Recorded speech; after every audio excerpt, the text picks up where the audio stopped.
ஒருநாள் காடு காகம் மிகவும் பசியாக இருந்தது. ஆனால் அவனுக்கு சாப்பிட எதுவும் கிடைக்கவில்லை. அவன் சாப்பாடு தேடி இங்கும் அங்கும் பறந்து கொண்டிருந்தான்.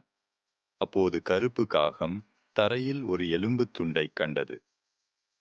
அவன் மகிழ்ச்சியுடன் எடுத்து அதை கடிக்க முயன்றபோது வலியால் கத்தினான்.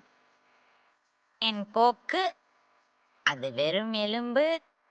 இன்று நாள் சரியில்லை போல. பசிக்காக வயிற்றில் எலிகள் ஓடிக்கொண்டிருக்கின்றன. மேலும் மேல் சாப்பிட கிடைத்தது வெறும் எலும்பு. காடு காகம் மீண்டும் சாப்பாடு தேடி பறந்தான். சில தூரம் சென்றபின் அவனுக்கு தரையில் ஒரு ரொட்டி துண்டு கிடந்தது தெரிந்தது. வா, இன்று நாள் அவ்வளவு மோசமாக இல்லை போல. சாப்பாடு கிடைத்து விட்டது. காடு காகம் ரொட்டியின் அருகே சென்று அதை எடுக்க முயன்றபோது திடீரென ஒரு பெரிய கழுகு வந்து ரொட்டி துண்டை எடுத்து கொண்டு போனது. காகம் அதை பார்த்து திகைத்து நின்றது. கருப்பு காகத்தின் கொக்கு ரொட்டிக்கு பதிலாக தரையில் மோதி அது வலியால் கத்துகிறது. என் கொக்கு. ஆ, மறுத்தோம். இனி எல்லோரும் என் பின்னால் தான் இருக்கிறார்கள். ரொட்டி கூட கொக்கு வழியாக சென்றது. இப்போது நாம் பசியுடன் இருக்க வேண்டும். கருப்பு காகம் உணவை தேடி மீண்டும் பறந்து அங்கும் இங்கும் தேடியது. ஆனால் எதையும் கண்டுபிடிக்க முடியவில்லை. அப்போது ஒரு நறுமணம் அவன் மூக்கை தாக்கியது. வாவ், என்ன ஹேங்கம்! கருப்பு காகம் கண்களை திறந்தவுடன் தனக்கு முன்னால் ஒரு சீஸ் துண்டு விழுந்திருப்பதை காண்கிறான். இது என்ன? காலு அங்கும் இங்கும் குதித்து காரியத்தை மணக்கிறார். ஆஹா, இது சீஸ். எனக்கு பிடித்த பாலாடை கட்டிகள். அதனால் அதிலிருந்து நறுமணம் வந்து கொண்டிருந்தது. இன்று என்னுடைய கட்சி. காலுவா சீஸை சுற்றி மகிழ்ச்சியுடன் நடனமாடத் தொடங்கினான். Party party, cheese party. இன்னைக்கு நாள் ரொம்ப அருமையா இருக்குது. காலு காகம் சீஸ் துண்டை எடுத்துக்கொண்டு ஒரு மரத்தில் அமர்ந்தான், அமைதியாக சீஸ் சாப்பிடுவதற்காக. சோனி என்ற நரி உணவை தேடி காட்டில் அலைந்து கொண்டிருந்த போது எலியை கண்டது. சாப்பாடு கிடைத்து விட்டது.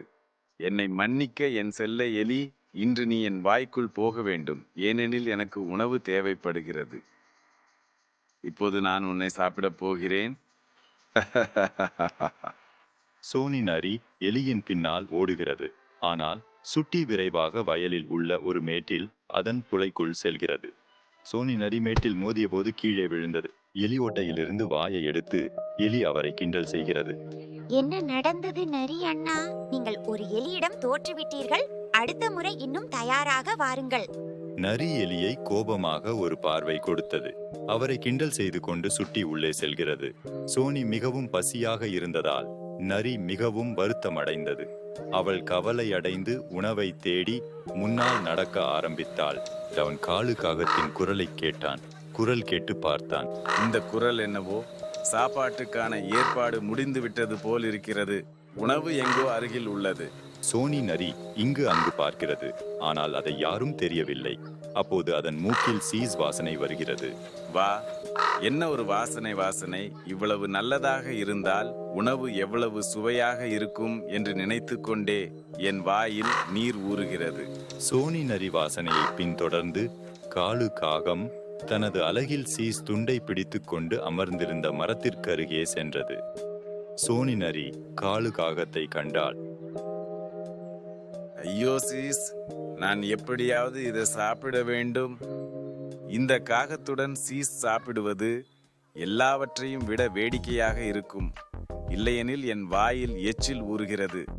மேலும் காகம் பாலாடை கட்டி கொண்டு பறந்து செல்லும் முன் ஏதாவது செய்ய வேண்டும். சோனி நரி அமைதியாக மரத்தின் பின்னால் சென்று காலுவை பிடிக்க பின்னிருந்து தாவினான். ஆனால் காலுவை அடைய முடியவில்லை. தண்ணீரில் விழுந்தான். சோனி நரியின் முயற்சி தோல்வி அடைந்தது. ஏனெனில் காலு காகம் மிகவும் உயரத்தில் அமர்ந்திருந்தான். இதைக் கண்ட சோனி நரி சீஸை சாப்பிட வேறு வழி யோசிக்கத் தொடங்கினாள். அப்போது அவளுக்கு ஒரு யோசனை வந்தது. அவன் காலுவின் அருகே சென்று அவனை பெரிதும் புகழ்ந்தான். சோனி நரி மரத்தின் முன்னால் காலுவிடம் செல்கிறது. காளு, என் நண்பா, நீதான். நான் நினைத்தேன் இந்த காடில் இவ்வளவு இனிமையாக பாடுவது யார் என்று. அந்த மரத்தில் அமர்ந்திருக்கும் நீ எவ்வளவு அழகாக இருக்கிறாய். காடின் ராஜா தன் உயர்ந்த சிங்காசனத்தில் அமர்ந்திருப்பது போல. உன் குரல் தேனிலும் இனிமையானது. அதை கேட்டு நான் என்னை அடக்க முடியவில்லை. அது என்னுடைய குரலா இல்லையா என்பதில் நான் கவனம் செலுத்தவில்லை. கழுகாவுவா தான் அரசனாகி விட்டதாகவும் கிரீடம் அணிந்து தனது சிம்மாசனத்தில் அமர்ந்து பாடிக்கொண்டும் பின்னால் இருந்து கைத்தட்டல் ஒலிப்பதையும் காட்சிப்படுத்துகிறார். இப்போது என்ன சிந்திக்கிறாய் காளு? சீக்கிரம் ஒரு பாடல் பாடி என் காதுகளை திருப்தி செய்யுங்கள். இனி நான் காத்திருக்க முடியாது. உன் பாடலை கேட்டு நான் இந்த காடு வாசிகளுக்கு உன் இந்த அற்புதமான கலை பற்றி சொல்வேன். நீயே இந்த காட்டு கண்ணியம், பெருமை மற்றும் மானம். கருப்பு காகம் மிகவும் நல்லது. இப்போ கண்டிப்பா ஒரு பாட்டு பாடணும். அப்போதுதான் எனது இந்த கலை காட்டில் தெரியும். பாலாடை கட்டியை பிடித்து கொண்டு காலு பாடத் தொடங்குகிறார். சோனி நரி இதை பார்த்து பதட்டமாகிறான். கழு பனீர் வெளியேற தயாராக இல்லை. ஏதாவது செய்ய வேண்டும். என்ன சொல்றாய் காளு? இப்படி வாயை மூடிக்கொண்டு முணுமுணுத்தால் என்ன ஆகும்? நீங்கள் மிகவும் சிறந்த பாடகர். உங்கள் முழு குரலிலும் பாடுங்கள். அப்போதுதான் மற்ற காடுவாசிகளும் உங்கள் இசையை அனுபவிக்க முடியும். இந்த நரி சொல்வது சரிதான். நான் முழு சக்தியுடன் பாடுகிறேன்.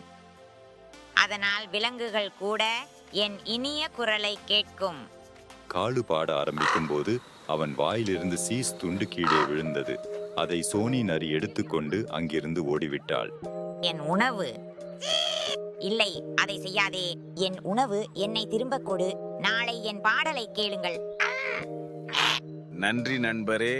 இப்போது நீங்கள் இங்கே உட்கார்ந்து உங்கள் பாடலை பயிற்சி செய்கிறேன். நான் இந்த சுவையான விஷயத்தை ரசிக்கிறேன். சொல்லப்போனால் உங்கள் சீஸ் கொடுத்ததற்கு மிக்க நன்றி. பாய் பாய். சோனி நரி அங்கிருந்து சென்று விட்டான். காலுவுக்கு புரிந்தது. சோனி அவனை புகழ்ந்து மிகுந்த சாமர்த்தியமாக அவனை முட்டாளாக்கி அந்த சீஸ் துண்டை எடுத்துக்கொண்டது.